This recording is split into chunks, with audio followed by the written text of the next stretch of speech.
আলাইকুম।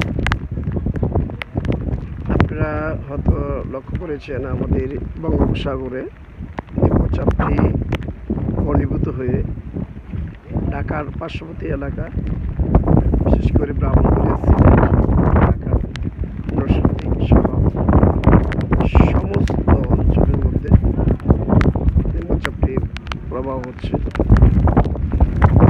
এই নিম্নচাপটি আসলে কতদিন থাকে সেটা এখনো সুনির্দিষ্ট করে বলা যাচ্ছে না।